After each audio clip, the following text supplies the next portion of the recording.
I'd like to share my experience dealing with a challenging situation involving my mother-in-law, Lily. I must preface this by acknowledging that this topic might be sensitive for some, and I apologize if it offends anyone.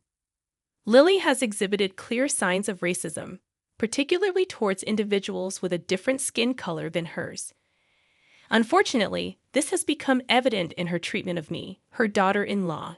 To provide some background, I am a 28-year-old woman married to my long-term boyfriend, Zachary, whom I met during our post-graduation at a management college.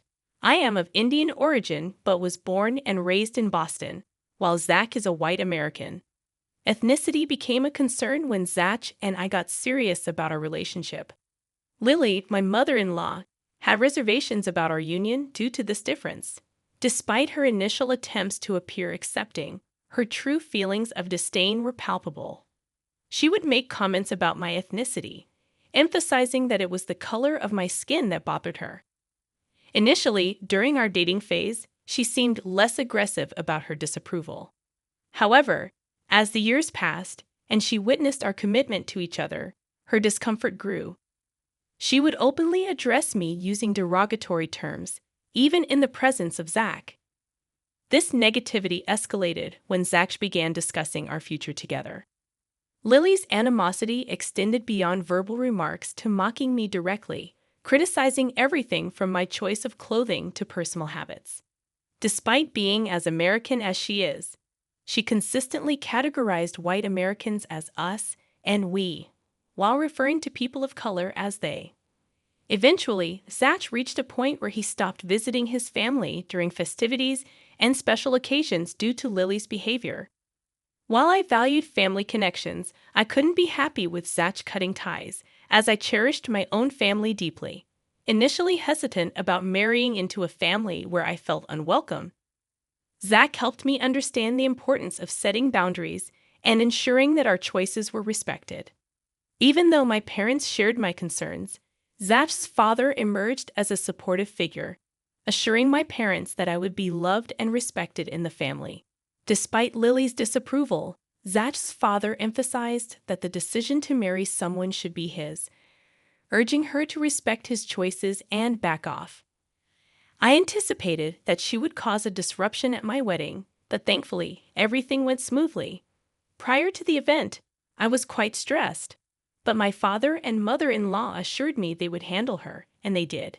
She behaved courteously with my parents and guests, leading me to believe she had moved beyond my skin color and accepted me. To my surprise, however, she seemed stuck on that issue. In an effort to minimize interaction with her, we distanced ourselves. Nevertheless, my father-in-law continued to visit regularly, and I developed a strong bond with him. Lily, on the other hand, proved to be persistent. Despite our decision to stop visiting her, she started showing up at our house unannounced. Eventually, we felt obligated to host her, considering she was Zach's mother, and we couldn't be rude. What bothers me most is that every time she visits, she inquires about our family planning. I tried evading the question, claiming we haven't thought about it yet, but her response is always a vague good. I'm unsure whether she wants us to have children or not, and it's become increasingly difficult to interpret her intentions. I approached Zach about this, but he dismissed it, insisting she's merely curious.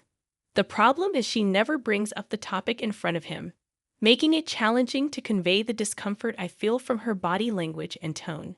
It's more than just a general inquiry, and I find it unsettling.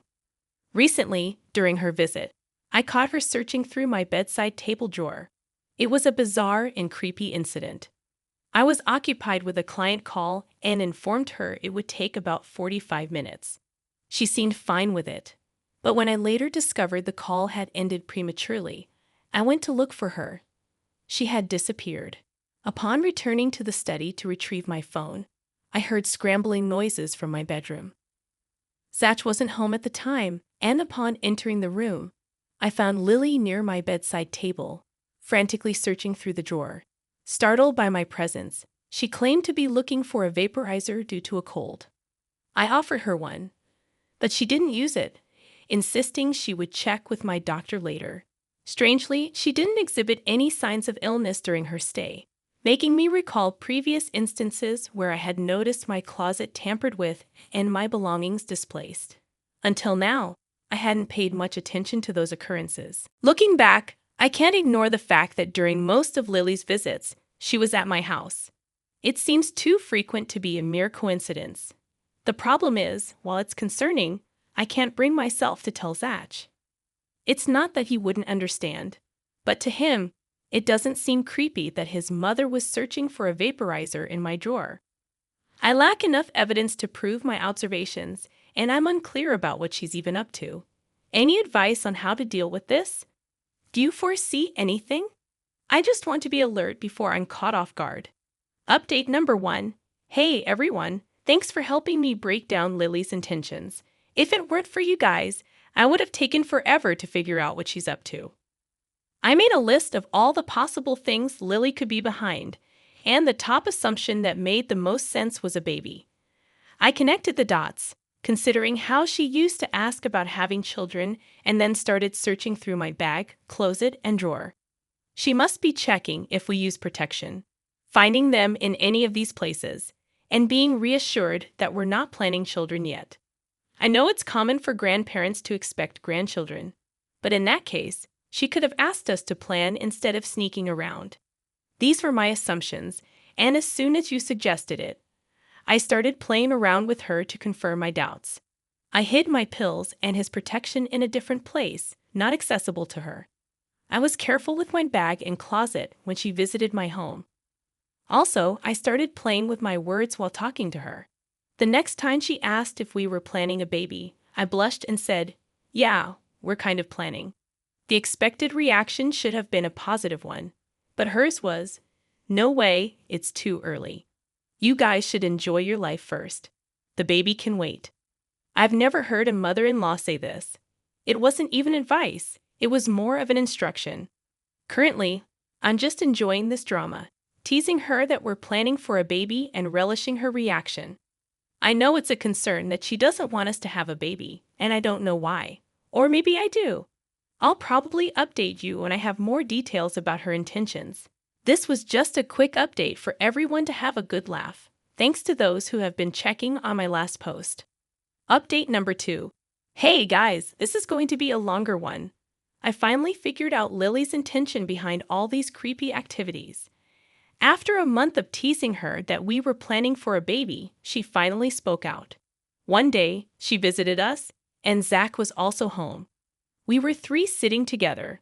I said, "Zach, do you know Mom had been insisting me not to have children?" Now, Zach was like, "What?" Lily also turned pale. Zach asked her why she would suggest that, and she ran short of words. I said, "Mom thinks that we should enjoy our life more and children would just destroy our peace and privacy." Mind you, Zach loves children. It was I who was pushing the plan of the baby to the next year. Zach wanted it now. Lily tried to cover up and say, "Yes, I was suggesting it for your own well-being. Enjoy your youth." Zach said he had enjoyed enough, and now he wanted a baby. You know, I could have informed Zach about it earlier, but the joy of having a face-to-face confrontation was too tempting. It led to a heated argument between Zach and Lily, escalating to the point where she turned aggressive. Lily asserted that if we truly wanted to have a baby, we should opt for traditional surrogacy. She justified this suggestion by claiming that pregnancy is difficult for women, citing her business and career as factors that would be adversely affected. According to her, not only would my work be impacted, but Zach's business would also suffer because he would have to take care of me. She insisted that we could afford surrogacy and encouraged us to go for it. I was perplexed. I knew she couldn't be genuinely kind and considerate. Her suggestion of surrogacy wasn't about our work and well-being. Zach, in response, remained calm, agreeing to consider the idea. Lily, thinking that we were immediately planning for a baby, showed up a few days later. This time, she deliberately checked Zach's availability, claiming she had something important to discuss. To my surprise, she brought a list of top places providing surrogacy facilities and had shortlisted women offering surrogacy. As if that wasn't enough, She also had a list of female egg donors, shortlisting two with the best genetic features. Zach and I were taken aback. I used a punching bag to calm my nerves, while Zach lost his temper, yelling at her for being nosy in our lives. He firmly stated that it wasn't her business to interfere in our lives. Lily insisted that her motive was well-intentioned, but I continued to probe. I questioned the need for an egg donor when I was fertile enough.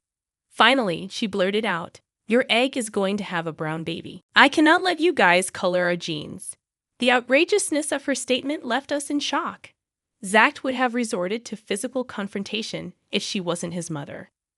Lily stormed out, giving me a look that suggested I had ruined her relationship with Zach. I didn't care. I had to bring this to Zach's notice. A few days later, she sent a sorry card to Zach, but he refused to speak to her. Despite her attempts to mend the relationship, he remained firm. She even visited his office with flowers, but Zach did not forgive her. She's now trying to fix her relationship with Zach by being extra sweet to me, but she hasn't apologized to me. In reality, she had belittled and offended me. Fortunately, Zach defended me so firmly that I didn't need to intervene. I hope she learns her lesson and refrains from interfering in our personal life. I'll keep you updated if anything develops. Update number 3, guys. Lily doesn't seem to have learned her lesson. I apologize for not updating this often due to my hectic schedule, but I appreciate the supportive space here. I feel safe sharing these events with you. Following the confrontation, Zach ceased communication with his mom. Despite her attempts to reach out, he remained silent. Lily resorted to sobbing to my father-in-law, expressing remorse for her words and expressing a desire to mend everything. My father-in-law, a principled family man, holds significant respect from all of us. He reached out to Zach, urging him to forgive Lily. Zach, influenced by his father's values, forgave his mother but established a firm boundary against her interference in our lives. Lily pledged not to meddle, expressing guilt and a desire to spend time with us to cope. Although Zach and I spent minimal time at home due to work, parties, or vacations, we allowed Lily to stay. Amid discussions about children, Zach and I decided to start planning for a baby immediately. Despite our efforts, my cycles came and went with no positive results after 3 or 4 cycles of trying. Concerned, we consulted a doctor, repeating tests for genetic issues and psychological barriers, but nothing surfaced. The doctor advised us to keep trying for at least a year. A visit to a fertility counselor revealed the challenges some women face after years of trying, providing a glimmer of hope. While Lily lived with us, she did not intrude, and I kept the fertility struggles from her, attributing my stress to work. As therapy proved ineffective, I stumbled upon something suspicious: Lily tampering with my morning juice. I witnessed it and confirmed my suspicion with my maid's involvement. I promptly disposed of the juice and realized that the lack of side effects indicated a connection to my birth control pills. I refrained from eating or drinking anything separately and considered revealing this to Zach. Lacking evidence, I consulted a doctor friend who suggested avoiding revenge at that point, and instead recommended distancing myself from Lily. She requested me to assure Lily that I was opting for traditional surrogacy due to my alleged inability to produce healthy eggs. I insisted on a written report, but she claimed she couldn't risk her career. Despite this, she created a fake report under her name and location, stating that I was not fertile enough to produce eggs. Returning home, I showed it to Lily, feigning tears and distress. I conveyed that the doctor suggested surrogacy, and she appeared delighted. I asked her not to inform Zach because he wouldn't agree to using someone else's genes for our baby. Making her my ally, we both started looking for doctors and surrogate mothers. Lily, however, urged me to continue the search as she had to return to her husband. She insisted on finding gorgeous white women as donors. Once she left, I confronted the maid about the birth control pill incident. Tearfully, she confessed to Lily's instructions, but I recorded her admission. I didn't fire her because she was bribed by Lily, threatening to report her to the police if she revealed this to Lily. Now that Lily's not around, I'm hoping to conceive naturally. I'll update you when I have time. Thanks for checking in. Update number 4. Starting with good news. We're expecting twins in February. I know it's a late update. Blame my pregnancy exhaustion. Conceiving on the first cycle after Lily left, Zach and I were overjoyed upon seeing the positive results. Our happiness doubled upon seeing our twins on the ultrasound. Insisting on keeping the pregnancy a secret until the first trimester was over, I explained to Zach about Lily's actions. I played the recorded confession for him, and he was furious but chose not to fire the maid. We minimized conversations with Lily, occasionally updating her on our surrogacy progress, claiming we had put a halt on it. About a month ago, it was Lily and father-in-law's 30th anniversary, and they organized a huge celebration. I proposed using the occasion to announce our pregnancy, as I was about to complete the 3rd month. After the cake cutting, during the toasts, Zach and I announced our family of 2 was soon becoming a family of 4, presenting 3D images of our twins. People showered us with love and blessings. Lily assumed we were pregnant through surrogacy, so her reaction was subdued. Later, she asked why I hadn't informed her about the surrogacy. I suggested discussing it after the party, and once the celebration ended, we gathered as close family members. Lily questioned why I wasn't drinking and demanded to see a picture of the egg donor to examine her facial features. In response, I tightened my dress to reveal my tiny baby bump. Lily, taken aback, lost her composure, yelling and hurling insults at me. Zach intervened, urging her to stop, but she proceeded to disclose all our conversations about infertility and surrogacy. Standing there quietly, I felt the weight of her revelations. Zach played the confession recording for everyone, leaving my father-in-law furious to learn about Lily's malicious actions to prevent my pregnancy. In her defense, Lily expressed her reluctance to see a brown child in her family, causing an uproar among Zach's extended family.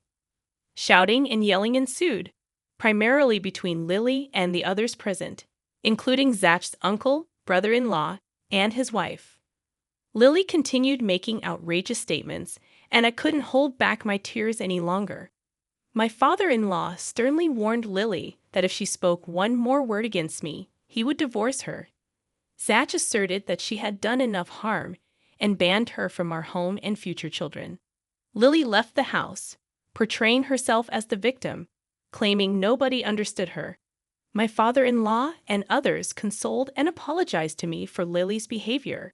Despite his apologies, my father-in-law expressed regret for failing to keep Lily in check. Zach and I decided to take a short trip to help me cope with Lily's wrath and the impact on my mental state due to pregnancy hormones. During the trip, I cried uncontrollably, but it eventually aided in my emotional recovery. Despite Lily's attempts to contact Zach and apologize, he remained adamant about not allowing her in during the pregnancy phase. We couldn't trust her, fearing she might disturb me mentally. I wanted to focus on being happy and enjoying my pregnancy. Thank you all for the love and blessings. Please wish me a healthy pregnancy. I'm not surprised that the mother-in-law was cut off towards the end of the story, and the father-in-law gave a strict warning. If she continued with her behavior, he would divorce her. I'd love to hear your thoughts on this story. Feel free to share your comments below. Thank you for your support, and I hope you have a fantastic day.